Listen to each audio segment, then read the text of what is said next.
দ্রোহ মানবতার প্রেম ও সাম্যবাদী চেতনার কবি কাজী নজরুল ইসলামের ৪৮তম মৃত্যুবার্ষিকী আজ। মুসলিম পরিবারে জন্ম নিয়েও সব ধর্মের ঊর্ধ্বে উঠে কাজী নজরুল হয়েছিলেন মানব ধর্মের পথদ্রষ্টা। হিংসা বিদ্বেষের বিপরীতে ভালোবাসা ও ক্ষমার দৃষ্টি দিয়ে স্বপ্ন দেখেছেন সাম্যের সমাজ প্রতিষ্ঠার। জাতীয় কবির প্রয়াণ দিনে তার অসাম্প্রদায়িক চেতনার কিছু দিক তুলে ধরছেন মারুফ রাজা।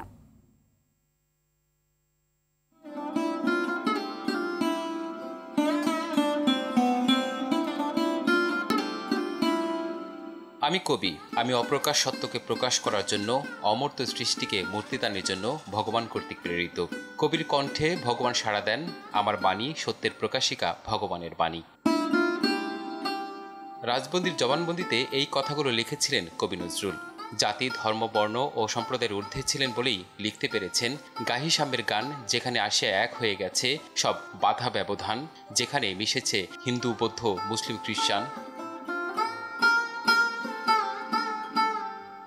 ব্রিটিশ শাসনকালে হিন্দু মুসলিম দাঙ্গায় ভীষণ মর্মাহত হন নজরুল এবং ১৯২৬-এর ২২শে মে কৃষ্ণনগরে বঙ্গীয় প্রাদেশিক কমিটির বার্ষিক সম্মেলনে সবাইকে চমকে দিয়ে গেয়েছিলেন, হিন্দু না মুসলিম ওই জিজ্ঞাসে কোনজন, কাণ্ডারি বড় ডুবেছে মানুষ সন্তান মোরমার। মানুষ যখন তার মনুষ্যত্বকে ক্ষুণ্ণ করেছে, তখনই বিদ্রোহের সুর ধ্বনিত হয়েছে কবির কণ্ঠে। নজরুল তার লেখনীতে যে সাম্যের ইঙ্গিত দিয়েছেন তা স্বাধীনতা, গণতন্ত্র, মানবতার। তার কল্পনা কখনো স্পর্শ করেছে ধর্মীয় উদারতাকে, কখনো সাম্যবাদকে, স্বাধীনতাকে, কখনো বা মানবতা কিংবা নৈরাজ্যকে। সমাজ বিধানের অসঙ্গতি, জাতি আর শ্রেণী বৈষম্যের প্রতি তার কণ্ঠ সবসময় ছিল সোচ্চার, আর এসব কিছুর মূলে ছিল মানব মুক্তি ও কল্যাণ।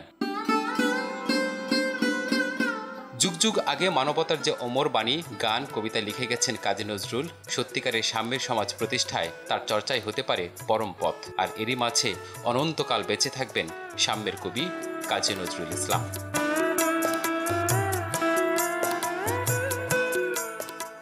মারুফ রাজা, RTV, ঢাকা।